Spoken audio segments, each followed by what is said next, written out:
छोटे बाबू घर के सबसे छोटे सदस्य थे और पूरे परिवार की जान।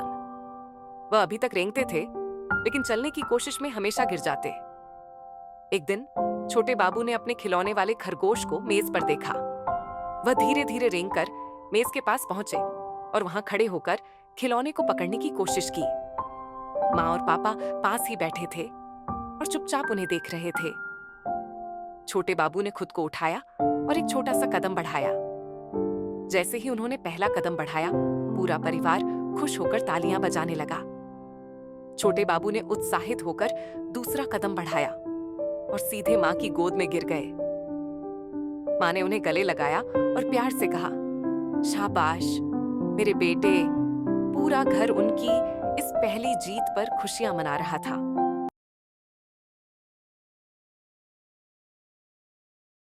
एक बार की बात है, रिया को अपनी दादी के पुराने संदूक से एक सुंदर शीशी मिली। वह शीशी एक पुराने इत्र परफ्यूम से भरी थी। शीशी पर सुनहरे अक्षरों में लिखा था, खुशबू का जादू। जिज्ञासा से भरी रिया ने इत्र की एक बूंद अपने हाथ पर लगाई। जैसे ही खुशबू फैली, वह अचानक खुद को एक सुंदर बगीचे में पाया, जहां रंग बिरंगे फूल खिल रहे थे और तितलियां चारों ओर मंडरा रही थीं। रिया को बगीचे में चलते हुए एक चिड़िया दिखी, जो बोली, इस इत्र का जादू तुम्हें खुशबू के रहस्य सिखाएगा।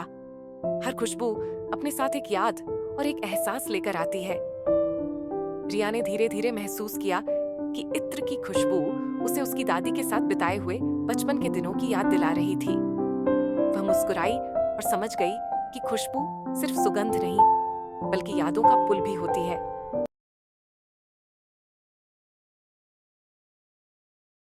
एक गांव में मीरा नाम की लड़की रहती थी। एक दिन उसे अपनी नानी के पुराने बक्से में एक जोड़ी खूबसूरत झुमके मिले।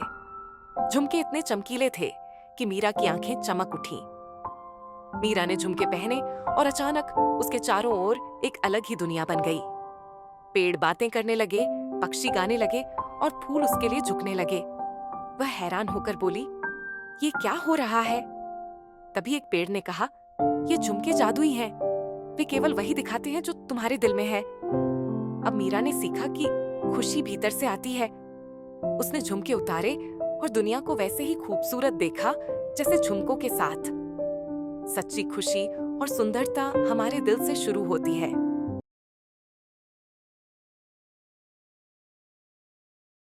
एक बार राजू नाम का लड़का पहली बार अकेले ट्रेन में सफर कर रहा था। ट्रेन स्टेशन पर आई और उसने खिड़की के पास वाली सीट ले ली। जैसे ही ट्रेन चली, उसने देखा कि एक छोटा बच्चा अपने खिलौने से खेलते हुए रो रहा था। राजू ने अपनी किताब से एक पन्ना फाड़कर उससे हवाई जहाज बनाया और उस बच्चे को दिया। आगे एक बुजुर्ग महिला ने अपना सामान ऊपर रखने में मुश्किल महसूस की। जब राजू का स्टेशन आया तो सबने उसे मुस्कुराते हुए विदा किया।